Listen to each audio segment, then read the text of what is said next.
Hey, this is Chuck Green from Dead Rising. You keep watching Kyle Evans.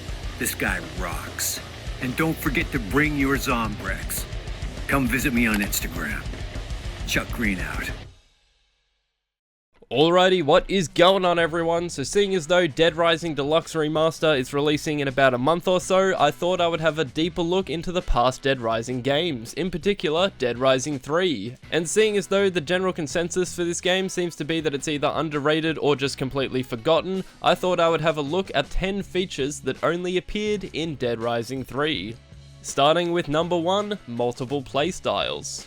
So when you're starting a new game for the first time, you can pick from 5 game modes. You can pick Completionist, which gives you more time to explore the map and get achievements and unlockables. You can pick Speedrun, which goes through the story missions as fast as possible. Casual, which I think is a bit more easier than normal. Or Hardcore, which ups the difficulty for more experienced and skilled players. Once you finish the game, you're also rewarded with Nightmare Mode, which not only makes the zombies much harder to kill and more aggressive, but also removes your ability to save in the pause menu. Being a video game franchise with so many sandbox elements, it's really strange to me that only one of the games had different game modes.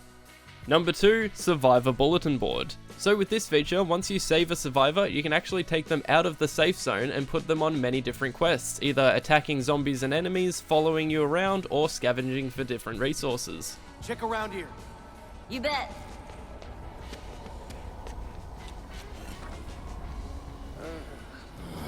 Help me with this!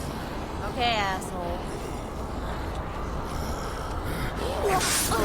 At number 3, we have something that was shown off in the E3 reveal trailer, and that is zombies slowing down your vehicles. So if you crash into a massive herd of zombies in the previous games, you just plow straight through them, which is something I found very strange to be removed in Dead Rising 4. But not only will the zombies slow down your vehicle, they will also jump on your vehicle and try and pull you out of the car. This makes the zombies so much more of an obstacle and a threat because it shows that even though you are in a vehicle, you're still not safe. Just a side note, when I was recording this section for Dead Rising 4, this occurred. Oh, Dead Rising 4, how I've missed you. That being said, Dead Rising 3 is still not perfect. I don't know why that happened. Number 4, throwing objects without aiming. Now this is something that was also shown in the E3 trailer but not really focused on. In this game, you're able to throw weapons and even food without aiming first. There's just a button for throwing, which is something that is very strange. Even with number 4, you can throw it, but there is a split second where you do aim, so I'm not counting that. There are even things like the soccer ball that have its own unique animation. Whoop, there it goes. Number 5, weapons being ranged and melee. Now this is mainly for weapons like the golf club and the metal baseball bat, where you can use it as a projectile but also as a melee weapon. Whereas in the previous games like Dead Rising 1 and 2, you can only use it as a projectile, whereas in Dead Rising 4, you can only use it as a melee. Dead Rising 3 is the only game where you're able to use them as both. Number 6, properly aiming the flashlight. Now, in Dead Rising 2, it doesn't even work as a flashlight. Like, look at this, that doesn't light up the area, and you don't even aim it properly.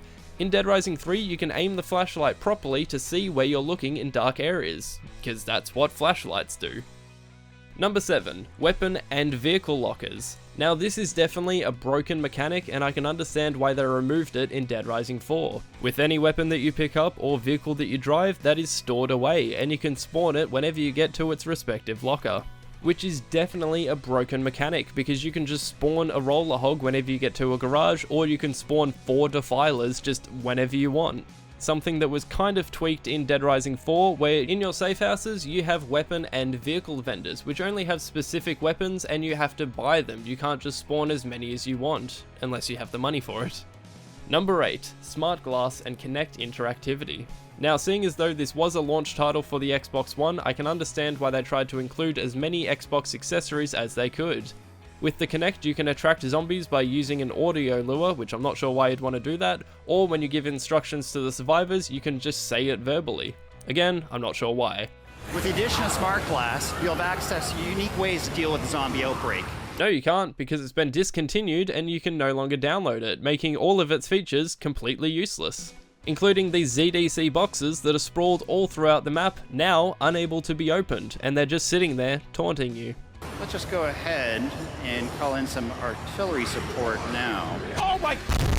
Number 9. DLC stories of other characters. Now, if you bought the Apocalypse edition of Dead Rising 3, or if you just bought it separately, you could play as 4 separate characters in their own unique story modes, which I thought was a really cool addition. These characters include the biker Hunter, Brad Park, who would appear in Dead Rising 4, this dude, and Angel.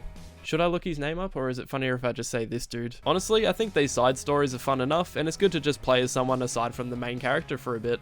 And last, and possibly most surprising of all, at number 10, we have no malls. Now, when I say no malls, I'm not including shops in Central City, since that's, quote, the shopping district of Los Perdidos. When Dead Rising 3 was announced, it was known that the game wasn't going to be set predominantly in a mall like the previous games, but it is strange that the game has 0 malls and is set mostly outside. I do like the map for Dead Rising 3 and its overall look, but I must say, I am glad that this was something that only appeared once.